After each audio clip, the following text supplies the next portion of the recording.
안녕하세요. 저는 4살 된 딸아이를 가진 평범한 가정주부입니다. 너무 어이가 없고 짜증이 나서 글이 엉망진창이라도 이해를 부탁드려요. 일단 어디서부터 이야기를 꺼내야 할지 정리가 되지 않지만 최대한 간결하게 이야기하겠습니다. 몇 년 전에 제 딸아이가 돌이 될 무렵에 낯선 번호로 어떤 여자에게서 전화가 왔습니다. 어려 보이는 목소리의 여자였는데 저희 남편과 사랑하고 있다고 당당하게 말하더군요. 말은 하늘의 날벼락이 내린 듯이 무슨 말인 건가 싶고 황당했죠. 너무 당황스러우면 아무 말도 나오지가 않는다는 걸 그때 난생 처음으로 알았습니다. 솔직히 남편을 많이 믿고 지내왔기에 조금도 의심하지 못했습니다. 연애 때부터 결혼해서까지 한결같이 저에게 잘해줬었고 아이에게도 그 누구보다도 다정하고 가정적이었거든요. 술, 담배도 안 하고 일이 늦게 끝나는 직업이라 바람 피울 상황도 못 된다고 안일하게 생각하고 있었는지도 몰라요. 아무튼 그 순간에는 너무 당황스러워서 전화를 그냥 끊어버렸어요. 그리고 나서도 몇 번 더 전화가 왔지만 너무 떨리는 마음에 차마 그 전화를 받지를 못했죠. 당황스럽기도 했고 믿기지 않는 그 상황에 무슨 말을 해야 할지를 모르겠더라고요. 그렇게 제가 전화를 받지를 않자 문자 몇 통이 연달아서 계속해서 오더군요. 남편과 다정히 찍은 사진이랑 긴장문에 문자로 남편과는 1년 정도 만나왔고 서로 사랑하고 있으니 저보고 포기해달라고 합니다. 자기는 제 남편 없이는 못 산다면서 왜 그런지에 대해서 구구절절 이야기를 길게도 풀어서 얘기하더라고요. 일단 남편이랑 얘기한다고 답장을 보냈고 남편이 퇴근하기를 기다리는 시간이 천년만년 같았어요. 전화로 어찌된 일인지 퍼부을까를 100번쯤 고민하다가 변명을 만드는 시간을 주는 것 같아 겨우 참고 기다리니 남편이 퇴근을 하고 아무렇지 않게 집에 들어오더군요. 아무 일 없는 척 웃으며 들어오는 남편에게 사진을 보여주며 물으니 얼굴이 사색이 되어서는 제게 용서해달라며 빌더라고요. 회사에서 만난 여직원인데 자기에게 호감을 보여 순간 혹한 적은 있지만 나를 배신한 적은 없다고 합니다. 그냥 외로워서 몇 번 만나서 같이 술이나 한잔 마셨던 것 뿐이고 자신은 우리의 가정을 깰 마음이 절대로 없다고 하더라고요. 제가 아이와 밤낮으로 잠도 못 자고 씨름하고 있을 때 남편이라는 작자가 외로웠다는 핑계로 그 여자와 술 퍼마시고 다녔다는 걸 용서해야 하나요? 저는 멍청하게도 그런 사실을 전혀 몰랐다는 게 너무 화가 났고 앞으로 이 사람을 예전과 같은 마음으로 대할 수 있을까 싶더라고요. 결혼 전엔 남편이 바람핀다면 당장 이혼해야지라고 생각했었는데 막상 상황이 생기고 보니 자꾸 남편의 변명을 믿고 싶고 한 번만 눈 감으면 우리 집이 다시 예전처럼 돌아갈 것 같았어요. 참 바보같이 말이죠. 남편은 저만 보면 빌면서 용서를 구했고 저는 남편만 보면 울고 불며 화내는 상황이 생겨났습니다. 그렇게 보름 정도가 지났을 때쯤이었죠. 갑자기 남편이 이혼을 하자고 하더라고요. 그 여자가 자신의 아이를 가졌다면서 미안하다고 그 아이를 책임지고 싶다고 이혼만 해달라고 하더군요. 미안하다는 말이 너무 어이가 없기도 하고 우리 딸은 어쩌고 그 여자가 임신했다고 책임을 지나 싶어서 물었습니다. 그 사람 자식은 중요하고 우리 딸은 중요하지도 않고 책임져야겠다는 생각이 없냐고 말이죠. 그러자 저는 자기와 이혼해도 아이를 잘 기를 수 있는 좋은 엄마니 괜찮을 것 같지만 그 여자는 자기가 안 가면 애를 포기할 것 같답니다. 자신의 자식인데 포기할 수는 없지 않냐며 울더라고요. 너무 기가 막혀 대꾸조차도 하기 싫어서 가만히 있었습니다. 이 집은 저를 준다고 자기만 보내주면 된다고 하면서 저더러 자신이 없어도 너는 잘 살 거라고 이해해달랍니다. 그 여자는 너무 어리고 자기 없이 애를 키울 수 없다고 하면서 말이죠. 융자 가득한 집 주면서 생색 내는 꼴이 너무 황당하고 우습더라고요. 처음에는 절대로 저를 배신한 적 없다고 변명할 때는 언제고 이제 와서는 세상 둘도 없는 사랑꾼인 척 하는 게 가증스러워서 오만 정이 다 떨어져서 그냥 이혼하겠다고 했습니다. 그냥 절대 이혼해주지 말고 그 여자랑 그 아이 아빠 없는 애로 평생 살게 해버릴까도 생각은 해봤었죠. 솔직히 저도 이혼을 하고 나면 아빠 없이 애를 잘 키울 수 있을까 무섭기도 했지만 어차피 이혼 안 하고 살아도 내 남편이 그 여자랑 바람핀 걸 제가 알았고 그 여자와 살고 싶다는데 굳이 제 인생도 같이 갉아먹히면서 복수를 하면 저는 영원히 이 배신감에 갇혀 살 것 같더라고요. 그래서 그냥 상호 합의하에 이혼 절차 밟기로 했습니다. 준다는 집도 받고 애 양육비도 협의하고 말이죠. 그리고 낯짝이 얼마나 두꺼운지 2주에 한 번 딸아이를 보여달래서 평생 안 보여준다고 했다가 결국에는 한 달에 한 번으로 합의를 하였습니다. 생각보다도 아이가 있으니 결혼보다도 결정할 게 너무 많더라고요. 중간에 그 여자가 또다시 제게 연락을 해서는 정말 집 다 받아갈 거냐고 전화로 난리친 것 빼고는 결혼 준비보다 오히려 수월하게 진행이 되었죠. 정확히 말하면 정리하는데 생각보다 시간은 꽤 걸렸지만 심적인 부담이 줄어들어서 그랬나 봐요. 아무튼 이혼을 하고 나서 바로 그 집은 팔아버렸고 부모님께 죄송하지만 어쩔 수 없이 친정에 들어와서 살고 있습니다. 제가 직접 돈을 벌어서 먹여 살려야 하는 상황이 되었기에 회사 복직을 3개월 당겨서 친정엄마가 아이를 봐주셔야 해서 부모님도 이해를 해주셨죠. 솔직히 돈도 돈이지만 집에만 있으면 정신이 나가버릴 것 같아서 나가서 돈을 벌기로 했던 것도 있습니다. 아직 우리 애기가 예쁜 짓 할 때마다 행복했지만 그 여자가 애기를 낳았다는 소식을 듣고 나서부터는 저도 모르게 훅훅 올라오는 무언가가 있긴 했습니다. 그나마 그것도 시간이 지나가면서 나가서 사람도 만나고 부모님과 마음 편하게 살다 보니 정말 많이 편해졌었죠. 아무튼 이 얘기가 이따위로 끝나면 너무 억울할 텐데 다행스럽게도 여기서 끝이 아니었네요. 며칠 전 아이가 남편을 만나는 날이라 아이를 아침에 보내고 저녁에 데리러 갔더니 전 남편이 아기만 집에 먼저 보내고 저한테 얘기 좀 하자고 하더라고요. 그때 당시에는 아이와 관련된 이야기인 줄 알고 카페로 가서 가만히 앉아 있었습니다. 그러자 갑자기 크게 한숨을 쉬더니 자기 벌 받은 것 같다고 하더라고요.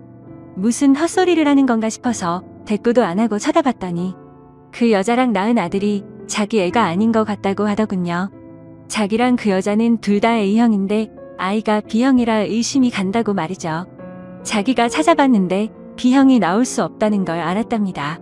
물론 유전자 검사를 해봐야 정확하겠지만 정말 아닐까봐 무서워서 못하고 있다고 줄줄 말하는데 너무 속이 시원해서 웃음이 터져버릴 것 같았죠. 그래서 말했습니다. 이걸 왜 나한테 얘기하냐고 했고 당신 천벌받는 거 맞다고. 왜 피하냐고 유전자 검사 확실히 해서 정면으로 제대로 받으라고 했습니다. 너는 평생 내 아이한테 온전한 가정 뺏은 죄 짓고 멀쩡하게 살 수 있을 줄 알았냐고. 꼭 유전자 검사하라고 그 애가 제발 네 자식이 아니길 빌겠다고 쉴 새 없이 퍼붓고 들어왔습니다. 솔직히 속이 후련하면서도 마음이 안 좋았습니다. 이제야 좀 심적으로도 안정됐다고 생각했는데 왜 갑자기 나한테 어쩌라고 저런 얘기를 하나 싶었죠.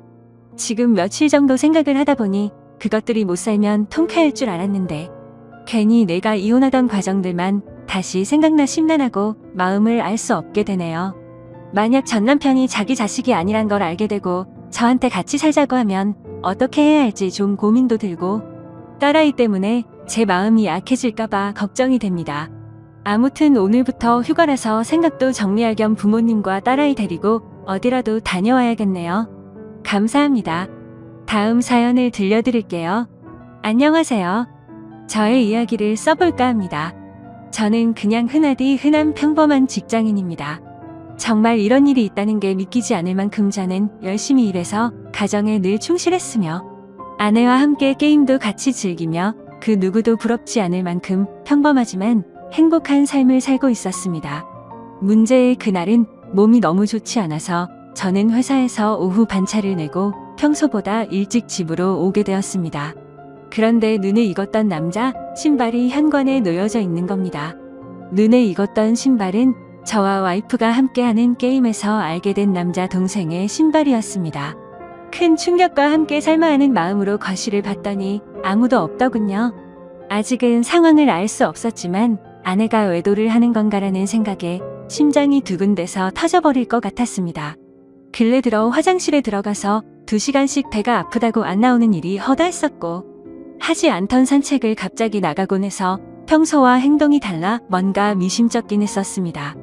흥분된 마음을 다잡으며 거실을 지나 안방 쪽으로 가는데 하하호호 웃는 소리가 적나라하게 들리는 겁니다. 정말 하늘이 무너지는 기분이 이런 걸까요? 너무 충격을 받은 저는 순식간에 달려가서 방문을 벌컥 열어버렸습니다. 두 사람은 같이 컴퓨터 게임을 하고 있었고 문을 여는 소리에 뒤로 돌아보고는 두 사람 다 엄청 놀란 표정을 짓더라고요. 그리고 그 남자는 역시나 제가 친동생처럼 잘 대해주던 그 동생놈이었습니다. 일단 마음을 진정시키고 물었습니다.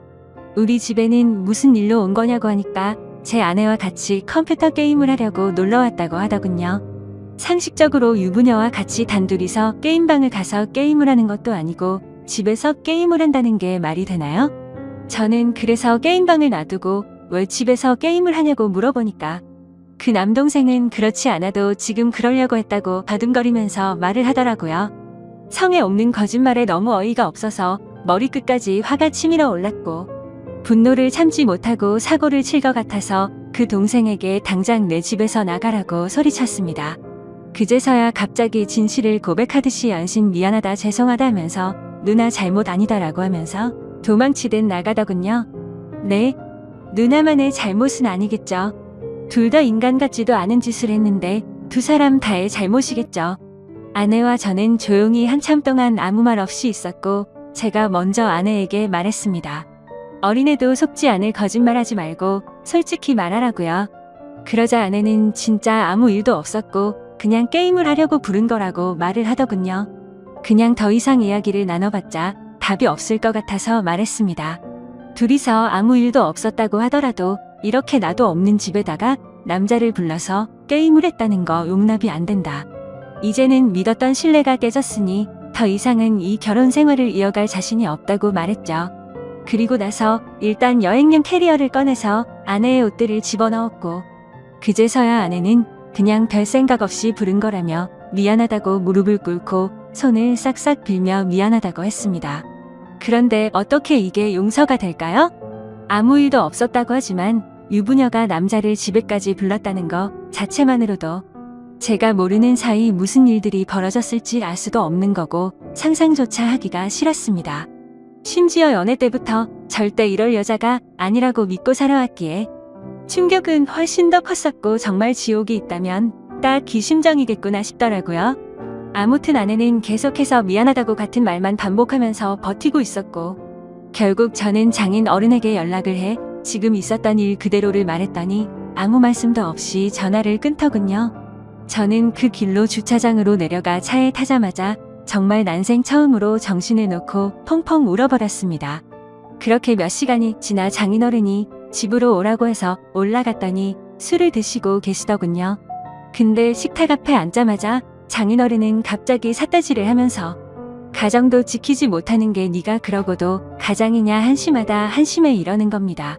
정말 충격에 충격을 받았더니 눈알이 뒤집어지더군요. 너무 화가 나서 앞에 있던 유리 물컵을 아래로 내리쳤고 유리 파판에 긁혀서 제 손에서는 피가 흘렀지만 너무 화가 나서 아픔도 느낄 수가 없더군요. 그 모습을 본 장인은 집으로 가시면서까지 고래고래 소리치고 현관문을 발로 차더군요. 정말 어떻게 인간이 이럴 수가 있을까요? 모두가 다 나가고 저 혼자서만 그 집에서 남아서 술을 마셨습니다. 정말 몸이 좋지 않아서 조퇴를 해서 몸 상태가 말도 아니었는데 몸도 마음도 엉망진창인 상태로 웃었다 울었다를 반복하다가 잠이 들었네요. 다음날 저는 아내와 얼굴을 보고서 마무리를 지어야 할 것 같아서 무작정 차를 몰고 아내의 친정댁으로 갔습니다. 근데 아내는 대뜸한다는 말이 어떻게 매번 오빠만 생각해? 그냥 집에서 게임 좀 한 것 같고 왜 그러냐며 나 좀 내버려둬라고 하더군요. 정말 낯짝이 두꺼워도 본인이 그따위 짓을 해놓고 어떻게 저런 말을 할 수 있을까요? 정말 마음 다잡고 가슴에도 눈알이 또 뒤집히더군요. 정말 제 아내는 저를 호구로 생각했던 거구나 깨달았습니다. 그래서 저는 물불 가릴 거 없이 다음날 곧장 이혼하려고 법원으로 간다고 두 사람에게 통보를 했고 그러니 그 동생이었던 놈이 카톡으로 미안하다 어쩐다 하면서 답장이 오더라고요. 그래서 두 사람 언제부터 만난 거냐고 하니까 얼마 안 됐다면서 미안하다고만 하더군요. 그래서 그냥 미안할 필요 없고 앞으로 네가 책임지고 살라고 하니까 누나를 지금 제가 어떻게 책임지냐. 자신은 사라지는 게 맞다며 호기심에 만난 거다 이런 헛소리를 하더군요. 의심이 확신으로 바뀌는 순간이었습니다. 두 사람은 제 예상대로 만나왔던 게 맞았고 증거도 확보가 되었죠. 그래서 그걸 아내에게 보내줬더니 그제서야 문자로 제 얼굴 볼 자신 없다며 상처 줘서 미안하다고 하네요. 저는 혼자서 그 지옥 같은 아파트에 있는데 말이죠. 아무튼 아내에게 이혼 서류 접수할 거니까 그렇게 알라고 했더니 호감을 갖고 만났던 건 맞지만 끝까지 아무 일도 없었다고 우기더라고요. 네, 어차피 상관없습니다. 휴대폰 녹음으로 전부 녹음도 해둔 상태이고요. 웬만한 증거는 다 수집해뒀습니다. 카톡 문자 내용, 입차 내역 등등 말이죠. 근데 증거 수집을 하다 보니 아내가 이상간남 차를 아파트에 차량 등록도 해놨고 집 카드키도 준 것 같더군요. 세부 입차 내역을 보니 3달간 60번은 넘게 오고 갔더군요. 정말 알면 알수록 더 미쳐버리겠더군요. 심지어 그 남자는 백수에다가 동거녀가 있는데도 이걸 숨기고 이따위 짓을 했더라고요. 당연히 그 동거녀에게도 이 모든 사실을 다 밝힐 겁니다. 저는 정말 이 사건에 대해 절대로 그냥 넘어갈 생각이 없고 모든 걸 끝내려고요.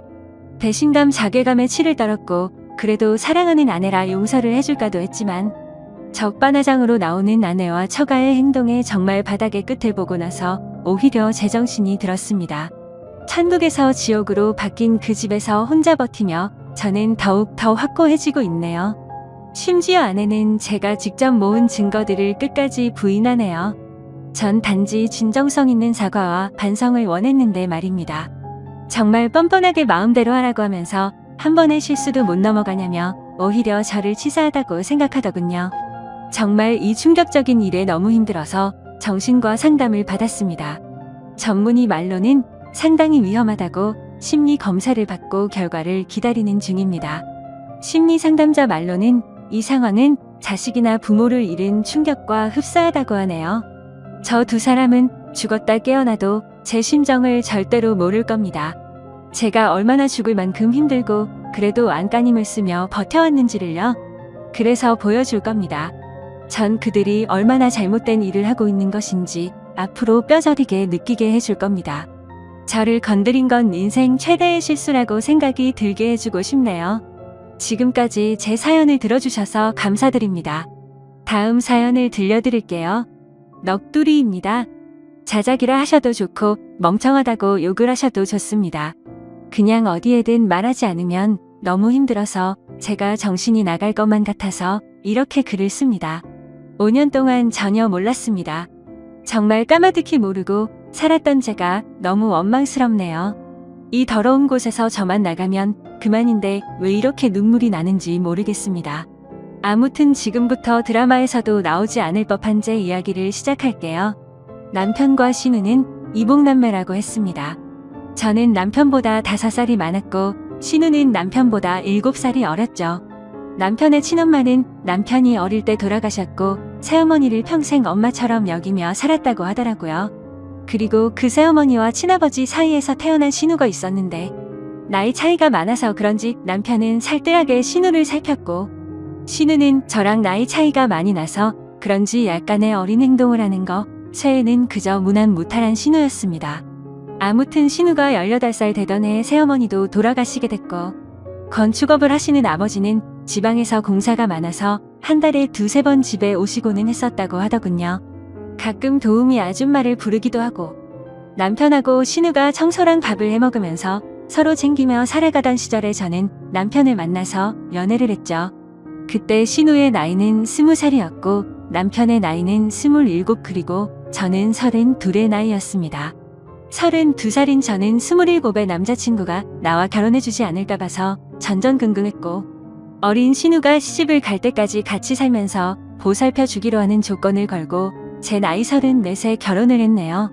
신우는 크게 모나지 않고 성격이 무탈한 편이었고 자기 일은 자기가 스스로 하는 편이라 크게 부딪힐 일이 없었습니다. 집은 아버님 명의로 된 45평짜리 아파트였고 여전히 아버님은 한 달에 2-3번만 오셔서는 하루 정도 같이 놀고 먹고 자고는 일 때문에 지방으로 가시곤 하셨죠.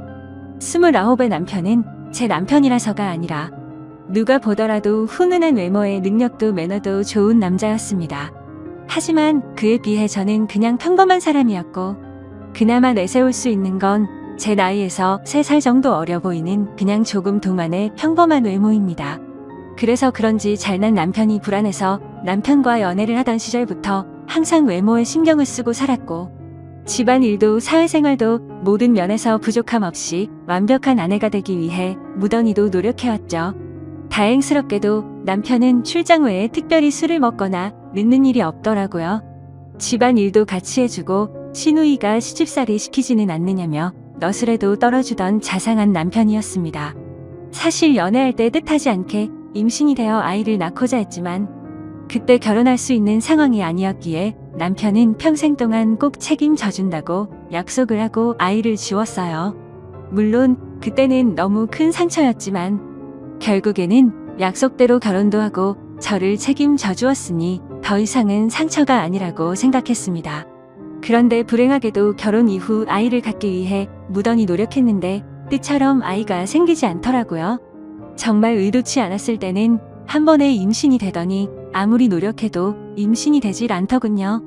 그리고 아이를 한 번 가져봤었기에 당연히 신체적인 문제는 없다고 생각을 했고 불임 검사는 하지 않았습니다.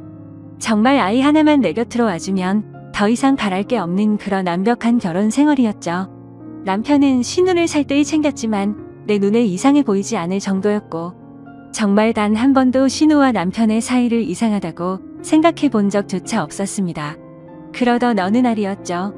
남편은 밖에서 술자리를 잘하지 않았고 집에 와서 저랑 마시거나 신우랑 셋이 마시거나 했는데 그날도 셋이서 밤 늦게까지 소주에 와인까지 즐겁게 한바탕 거하게 마시고 잠이 든 날이었습니다. 다른 날과 별다를 바 없는 날이었고 신우의 이부자리를 펴주고 잠든 남편을 보고서 잠이 들었습니다. 원래 술을 마시면 중간에 깨지 않고 항상 늦잠을 잤는데 그날은 술 때문인지 목이 말라서 잠시겠죠. 근데 옆에서 잠들어 있어야 할 남편이 없었고 거실에 나가봤는데도 없더라고요. 그래서 주말에는 운동을 하러 종종 나가기에 운동하러 나갔는가 보다 하고 물을 마시고 다시 침대로 가서 잤습니다. 근데 속이 좋지 않아서 한참 잠이 오지 않아 뒤척이던 도중에 아가씨 방에서 문이 열리는 소리가 나더군요. 그러더니 곧 이어서 현관에서 신발 소리가 들리더니 현관문이 열리는 소리가 나더라고요. 아가씨가 밖에 나가는가 보다 했는데 남편 소리가 들리는 것이었습니다. 마치 지금 막 들어온 것처럼 말이죠. 하지만 뭔가 순서가 잘못된 것 같아서 이상했습니다. 밖에서 들어오는 거면 현관문이 열리고 신발 소리가 들려야 맞는 건데 신발 소리가 들리고 현관문 소리가 들렸는데 밖으로 나간 사람은 없었죠. 그래서 그날부터 이상한 생각을 지울 수가 없었습니다. 남편은 방으로 들어오더니 밖에 운동을 하러 나갔다 왔다고 말을 했고 저는 제 스스로 잘못 들은 건데 왜 이렇게 예민하나 싶어서 별 생각을 다 했네요. 아무튼 그날 이후로도 별다른 생각 없이 평범하게 지내고 있었고 남편이 출장을 간다던 날 아가씨도 때마침 친구들과 여행을 간다고 하더라고요. 그래서 저도 오랜만에 혼자 있는 시간을 만끽하며 휴식을 즐기고 있었습니다. 그런데 그때 때마침 친구에게서 전화가 왔죠. 이태원에서 저와 제 남편을 봤다면서 저를 따라오다가 사람들이 붐벼서 놓쳤다며 지금 어디로 갔냐고 하더군요. 그래서 나는 집에 있고 남편은 출장을 갔다고 말을 해줬습니다. 하지만 나중에 알고 보니 그때 그 당시 남편은 이태원에 있었던 게 맞았고 친구는 남편 옆에 있는 여자를 당연히 저라고 생각을 했었던 거죠. 왜냐하면 신우이도 나와 같은 갈색 머리에 긴 생머리였고 체형도 비슷했으니깐요. 며칠 뒤 남편이 출장이 끝나고 돌아오는 날이었습니다. 저는 아버지께서 입원했다는 소식에 남편에게 전화를 걸어 병원에 가 있어야겠다고 말을 했고 남편은 집에 들렀다가 곧바로 병원으로 온다고 해서 저는 서둘러서 병원으로 갔습니다. 걱정과 달리 다행히도 아버지는 아주 가벼운 부상을 당한 거였고 어머니가 유난을 떠신 거라서 대충 수습을 하고 집으로 돌아갔죠. 남편은 아직까지 집으로 돌아오지 않은 상태였었고 드레스룸에서 옷을 내려놓고 있는데 남편이 들어오는 소리가 들리더라고요. 저는 순간적으로 반가운 마음에 깜짝 놀래켜주고 싶었죠. 그래서 드레스룸 불을 끄고 남편이 거실로 오길 기다렸는데 소리를 들어보니 남편 혼자가 아니더라고요. 순간적으로 저는 옷장으로 몸을 숨기게 되었고 남편은 집안 곳곳 방을 하나하나 열어보며 제가 없음을 확인하는 것 같더라고요. 그러더니 소파에 앉는 소리가 들렸고 두 사람의 대화 소리가 들리는데 정말이지 저는 악몽을 꾸는 것 같았습니다. 이태원의 그 맛집은 과대평가가 됐다면서 이번에 갔던 여행은 너무 즐겁긴 했는데 혹시나 언니가 의심하진 않을까? 이런 소리가 들리더라고요. 그러자 남편은 그 여자 미련해서 모른다면서 무슨 일 생기면 자신이 다 책임질 테니 걱정 말라고 하더군요. 너무 억울하고 화가 나서 눈물이 났고 도저히 참을 수 없는 분노의 이성의 끈을 놓아버린 저는 문을 열고 거실로 나갔습니다. 그러자 남편과 신우는 깜짝 놀라서 저를 쳐다보는데 정말 짐승이 따로 없는 것 같았습니다. 저는 남편의 멱살을 잡고 어떻게 된 거냐고 소리를 질러댔고 저를 뿌리치더니 그 둘은 아무 말 없이 집을 나가더군요. 그날 이후로 이틀 동안 그 둘은 돌아오지 않았고 제 연락도 받지를 않았습니다. 그래서 저는 이틀 동안 연차를 쓰고 집에만 있다가 3일째 되는 날 출근을 했죠. 그리고 퇴근하고 집에 돌아와 보니 제가 출근한 건 어찌 알았는지 집에 다녀간 흔적들이 보였습니다. 그렇게 남편을 기다린 지 5일 만에 남편이 집으로 들어와서 얘기를 하자며 들어오더라고요. 저는 그 기간 동안 마음을 좀 추스린 상태였고 차분히 대화를 하자고 하니 남편은 입을 열었습니다. 신우는 아무 잘못이 없고 지금 벌어진 모든 일은 다 자기 잘못이라고 하네요. 신우는 사실 새어머니가 데리고 들어온 갓난아이였고 자신 아버지의 피가 섞이지 않았답니다.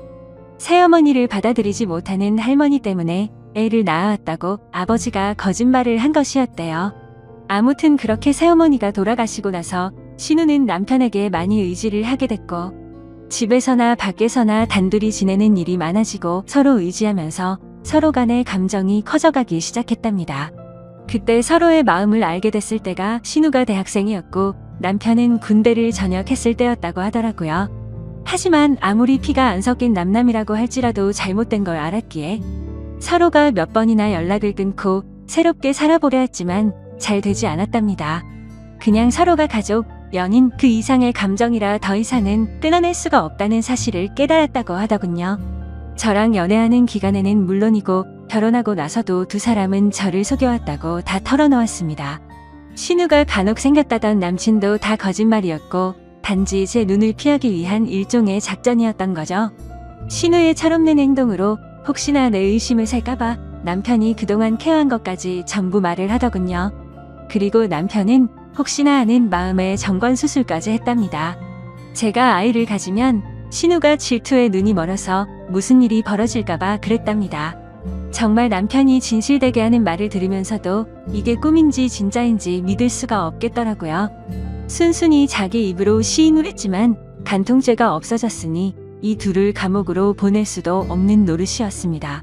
이혼 소송을 해서 재산이라도 뺏어보려 했지만 변호사와 상담을 해보니 어차피 둘이 결혼해서 같이 모은 돈 반 나누는 거 외에는 위자료 1,000만 원에서 3,000만 원 정도 받을 수 있을 거라고 하더라고요. 그런데 남편이 1억을 주겠다며 괜히 남들 입에 오르내리지 않게 소송은 하지 말고 조용히 협의 이혼을 하자더군요. 같이 모은 돈도 전부 저를 주고 위자료로 1억을 주겠답니다. 그 말이 저를 위해서가 아니라 신우를 위해서인가 보다 생각이 들더군요.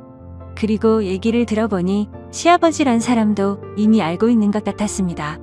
세상을 떠난 새엄마라는 사람과도 생전에 서류상으로 혼인을 하지 않았었고 서류상으로도 둘은 정말 완벽한 남남이니 이제 저만 없어지면 둘이 잘 먹고 잘 살 수 있겠지 싶더라고요. 저도 도저히 그 인간과는 지낼 수 없었기에 모든 걸 포기했습니다. 이혼 서류는 이미 접수했고 5년 동안 모은 돈과 위자료 1억까지 오늘 입금이 되었더군요. 저와 대화한 이후로 남편과 신우는 단 한 번도 집으로 들어오지 않았고 저는 이제 제 옷가지들만 싸서 이 집에서 나가면 되는데 왜 이렇게 가슴이 먹먹하고 찢어질 것 같은지 모르겠네요. 우리 부모님께서는 아직 이 사실에 대해서 전혀 모르시는 상황이고 제 친구들도 아무도 모르는데 저는 어디로 가서 울어야 할지 모르겠습니다.